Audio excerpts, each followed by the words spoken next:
Hi, welcome back to my crafty hen house. My name is Elaine.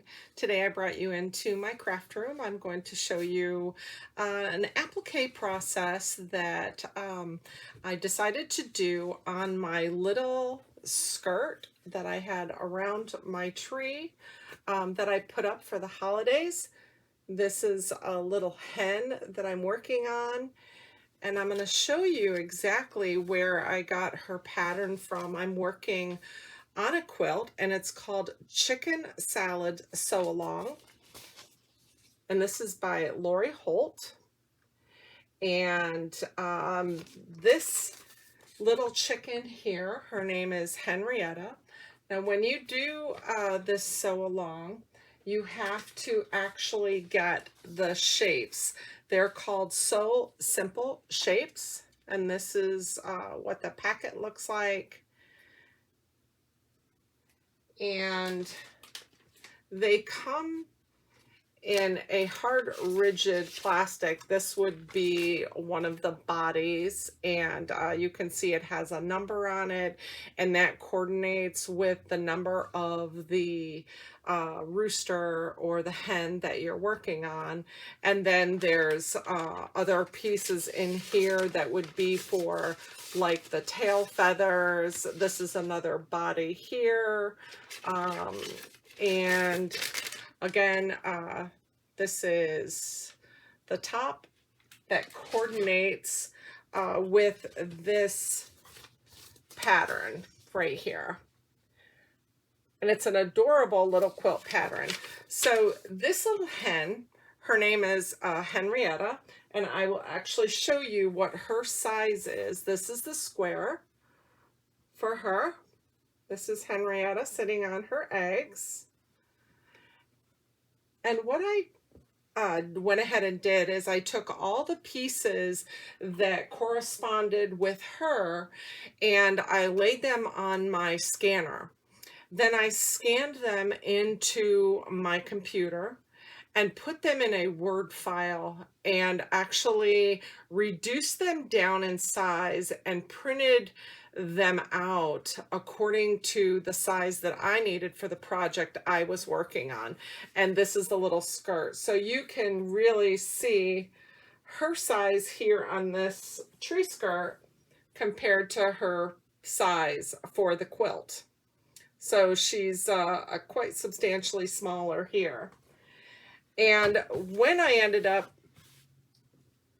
reducing them down, this is what her size ended up being compared to her large size. And this is her little nest that she sits on. You would put it this way. And then I decided what I was going to do is I was going to pick out the color fabrics that I wanted to coordinate with my tree skirt. So let me go ahead and show you that process. Today I thought I would make it a little simpler, and instead of doing all the layered pieces for Henrietta, I'm going to show you on one solid piece, and we're going to do an Easter egg. I went online and I found these free printable shapes for Easter, and this is a rabbit and a little egg. So we're going to do the egg. Again, what I did is I saved these into my computer and I put them in a Word file, and then I inserted them as a picture into a Word file. And then what I did is I reduced the picture down, or you can make the picture larger, whichever you decide to do. And then we're going to use this as a template. You have two different styles of appliques. You can either use this product, which is made by Pellin, and it is called, I want to get this right, it's called Backed Fusible Web. Now, Backed Fusible Web, let's see if I can get their little name right there. Backed Fusible Web is a paper on one side, and it's a little rough on the other side. And the rough part is what you use to iron onto your fabric. Then you're going to cut your template out on the fabric, and then you go ahead and you can peel the paper off the fusible webbing that's stuck to the fabric. And that is the process that I used to get Henrietta on this tree skirt right here, as well as the little chicks and the eggs. The fabric had an iron-on fusible webbing. I peeled the paper after it set, and then I ironed it directly onto this top material. I also went ahead and I slightly stitched around all of the pieces so that they would adhere on nicely and not come off if I wanted to wash this. And then I wouldn't have to even worry that they would come off this tree skirt. Or the second process of applique is actually by using, it's a sew-in interfacing, and this is Lori Holt. It's also a Pellin. This is the number that you can go by if you want to buy this from Amazon. Pellin sells this in a bolt like this side at Joann Fabrics. They have a whole section of interfacing, iron-on, double-sided, a heavier gauge. But this right here is a sew-in interfacing. This is not an iron-on. And that is how this rooster and also Henrietta was done. It was sewn onto the wrong side of the fabric, and then it was turned inside out and ironed down. It was glued onto the top fabric, and then it was stitched down. Now I have done appliques where I've hand stitched the whole applique down. This time I decided I was going to go ahead and try doing a machine stitch, and I really, really like doing the machine stitch. It looks very clean, very neat. It's real secure. As you can see, the stitching looks really, really nice all the way around. And I never have to worry about this applique coming off the quilt. This type with the iron-on, I would recommend this more for items that you're going to use for display, not for every day. I would be afraid if you didn't stitch it down, it might come off or peel up. And with all your hard work, you don't want to lose your applique. So let's get started. So we're going to start out with this iron-on. And the first thing we're going to do is we're going to cut our piece of fabric that is to the size of the object that we're working on. And you want to make sure that you have at least a 1/2 inch on all sides for your stitching or your cutting, especially when you're using the interfacing project. You want to make sure that you have enough so that you can stitch and clip around it and then turn it inside out. So we have our fabric, and then you're going to take and you're going to cut your interfacing. This is the iron-on, and we're going to cut a piece that is smaller than the piece of fabric that we're working on, because we're going to be ironing this down and you don't want to iron it onto your ironing board.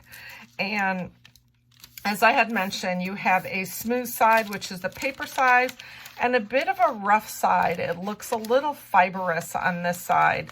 That is the side that's going to go down onto your piece of fabric. So let's go ahead and iron this down. Once you get your iron-on webbing ironed on to your piece of material, you're going to go ahead and go to the corner and pull back the sheet of paper from when you ironed it on, and it should come off quite easily. If it gets stuck and the fusing sticks to the paper, you're going to want to iron it again to help you pull the paper off, because you need that webbing to stay on your fabric. So you're going to pull all the paper off.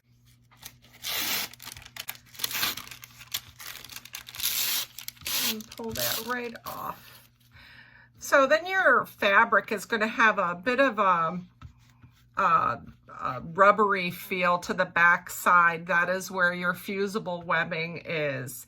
And we're going to make sure that we have a clean surface. We're going to flip our material over, and this is when you can take your shape that you're going to be adding to any of your projects, and you're going to go ahead and cut this shape out. Now you can print this on hard stock card paper, and it's a little easier to trace around when you're using a cardstock. I like to do that with my bigger projects, or even the really small ones. If you're going to be using the pattern multiple times, sometimes your markers will break down the paper quickly, and then you're going to have to go ahead and make all new patterns. So use cardstock if you'd like. And then what we're going to do is, now that we have our egg shape that we want, you're going to place it on your fabric. And I like to use these pens, and you can iron them off so they don't stay on your materials. And then you're just going to trace around your object that you're going to be cutting out. It's a lot easier if you use that cardstock, but don't be afraid. You can't go wrong. And then once that's done, you're going to go ahead and you're going to cut the shape out. So let's get our scissors, and we're going to go ahead. We're going to cut the egg out.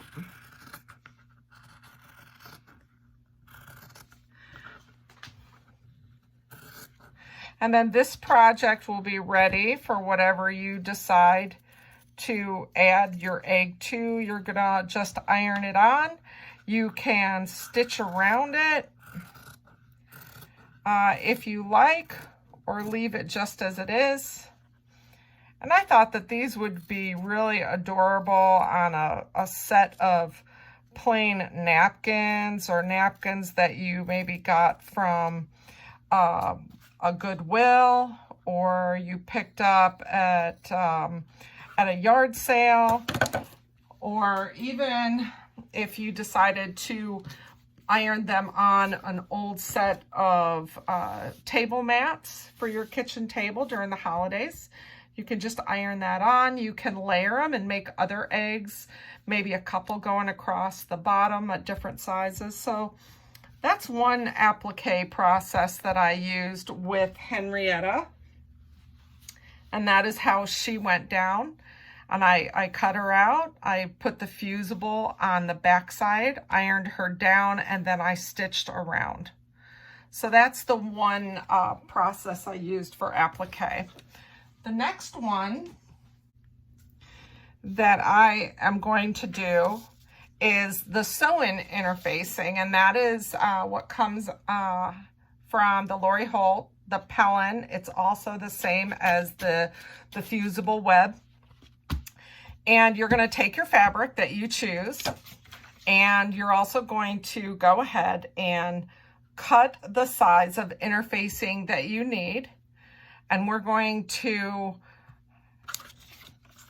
actually going to take our egg, and we're going to trace the egg again from the pattern we created.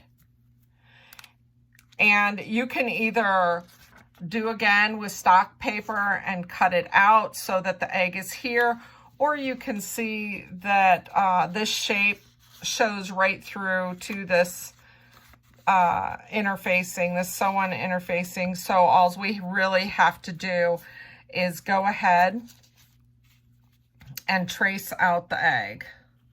So we're just going to go across the lines and trace this out.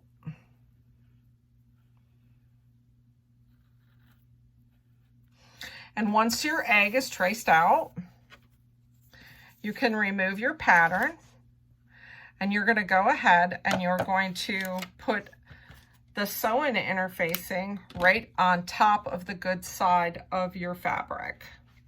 I'm going to cut this fabric down,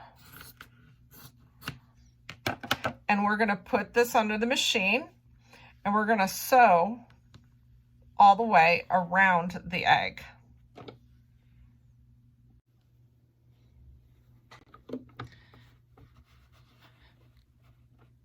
Now the foot that I use when I sew around the edges of my projects is I use the I foot, and it's open on this one side, and I set my needle to the width of 6 so that when I put my presser foot down,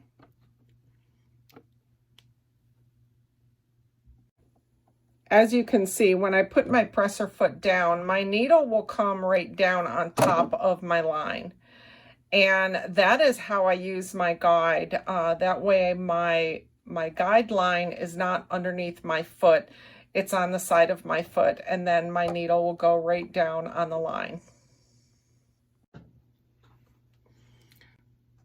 So I'm just going to start my stitching, and I'm going to go back and forth a couple times, and then we'll just go right around the egg, running that foot right up along the inside of my line.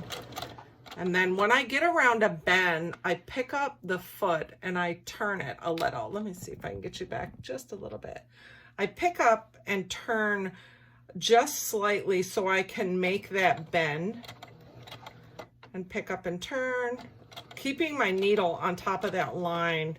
And with this foot, it's a lot easier to see where I'm going with that. So turning. When you're working with smaller appliques that really take quite a lot to get that turn, especially with circles, it's a good habit to get into to make these corners. But you may have a different way of stitching your applique, whatever works for you. This seems to work for me. Okay, we're all the way around. I'm going to go over top and back a couple times. And it's simple as that. We've made it all the way around. Now what we're going to do is we're going to cut out around the outside of the circle about 1/4 inch.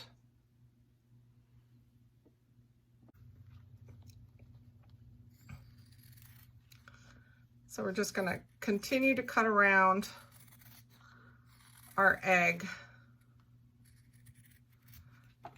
about 1/4 inch. And then what you want to do, especially around, anytime you have a rounded edge, you need to snip into the rounded edge or a corner, so that, because we're going to turn this material. So you want to make sure that you snip in, being careful not to go in all the way to your stitches, because you already just sewed it. You don't want to cut that up. And you don't have to get too close unless you have a real tight bend.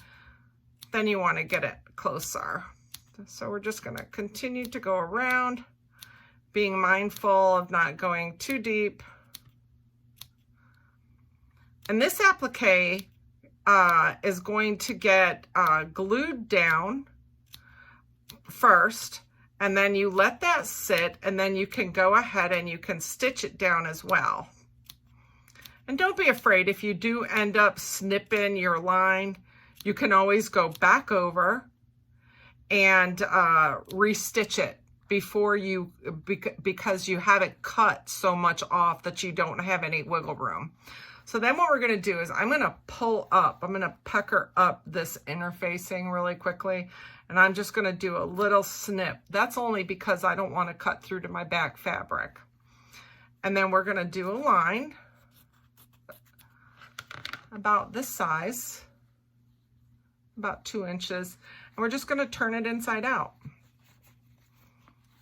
You don't have to be very, very careful, but you do want to make sure that you're not too rough on it so you're not pulling your stitches.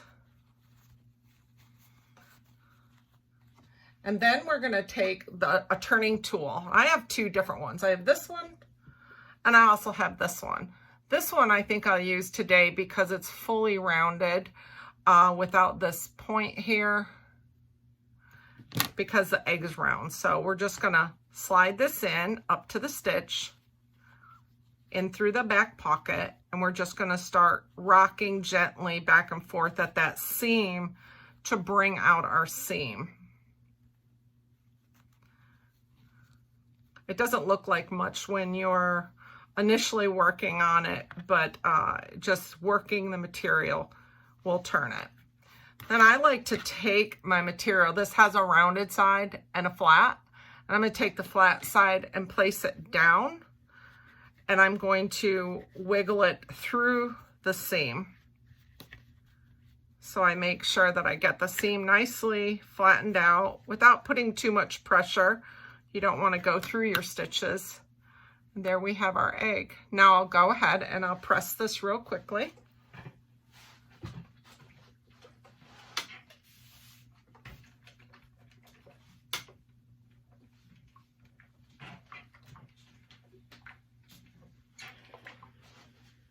And there's our egg.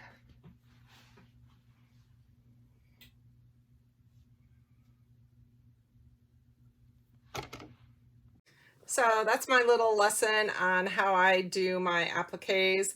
And again, this is Henrietta, and she is done with the fusible webbing like we did this one and ironed down. This egg is ready to be added to anything that you want to. Make multiple and stack them like I did with Henrietta. I added a number of little eggs in a cluster and then stitch them down. Or you can use the sew-in interfacing, which I did with Henrietta here, and we just made this egg.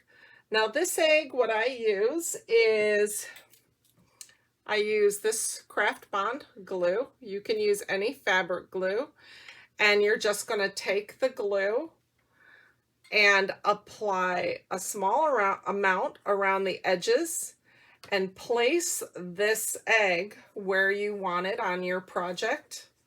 As you see, all of these pieces were done individually. Every egg, her wings, her wattle, even her little beak was all done individually and glued in place. Then what I do is I take a big, one of my measuring tools, and I put that on top of the project, and you put a weight on there and let your glue set up, and then go ahead and stitch around all of the items. I show you what I like to use as my weight. This is an antique iron. They're very heavy, and you can get an even distribution of weight on any of your sewing projects that you use glue with appliques on. And then you want to go ahead, and once you get that set, put it wherever you'd like and sew down around it after it's glued and let it set, and you're good to go. So thank you so much for joining me. I hope you enjoyed this little tutorial about how I use my different processes for adding appliques. And until next time, thank you so much for joining me, and God bless.